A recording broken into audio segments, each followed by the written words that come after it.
மேலே குளத்தோரத்தில் வீடு. சரி, என்ன தொந்தர காசு தெரியும்? வேலை 5 வருஷம் அதுக்கு வந்திருக்கீங்க. கட்டி கழுத்தில் ஒரு கட்டி இருக்குது. தொடுங்க.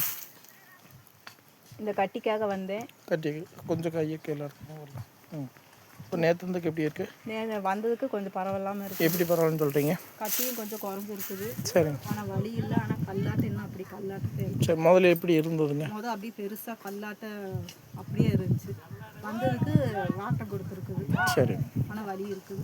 சரி, இப்போ நேற்று இருந்துக்கு வலி பரவாயில்லைங்களா? முந்தா நேரத்துக்கு காட்டு நேற்று கொஞ்சம் வலி. என்ன 2 நேரத்து வரைக்கும் போட்டேன். நல்லா பரவாயில்ல. எப்படி சார் இது எத்தனை நாள் வர சொல்லியிருக்காங்கம்மா? 13 நாள் வர சொல்லியிருக்காங்க. நாளைக்கு மருந்து பணம் எழுதுவாங்கம்மா. சரி. சந்தோஷமாக வாங்கிட்டு பணம் வந்து பணம். சரி.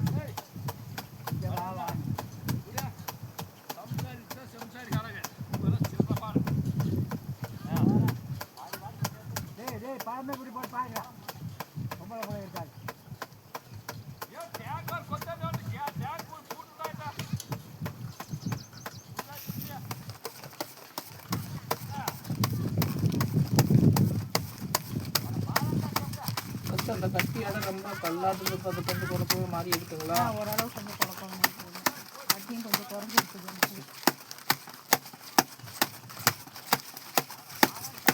இந்த ஒரு நாள் எவ்வளோ அப்படி கட்டி வராதுங்க உங்களுக்கு? லேஸ் ஆரம்பிச்சா தான் நல்லா ஆச்சு.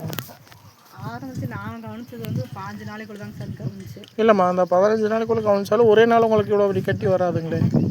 லேசாக இருந்திருந்தா அப்படியே வந்திருக்குமே. அப்போ இல்லை காய்ச்சல் 1 மாதம் படுத்திருந்தேன். அப்போ லேசாக இருந்துச்சு. சரி. அது சரி சளி பிடிச்சங்காட்டி அந்த கட்டி இருக்குன்னு அசால்ட். அந்த காய்ச்சலுக்கு யார்கிட்ட வைத்தியம் பார்த்தீங்க? ஆஸ்பத்திரி தான் போய் யார்கிட்ட பார்த்தீங்க? லேடி டாக்டர் பார்த்தேன். காய்ச்சலுக்கு மட்டும். எந்த ஊரில்? ஆய்க்குடியில் தான். சரிங்க. காய்ச்சல் மட்டும்தான் இருந்துச்சு. அப்போ ஊசி மட்டும் காய்ச்சலுக்கு மட்டும் போட்டு விட்டுட்டேன். அந்த கட்டி லேசாக இருந்துச்சு. தைலம் வீட்லேயே தைலம் போட்டு விட்டுட்டு கவனிக்கல. சரி.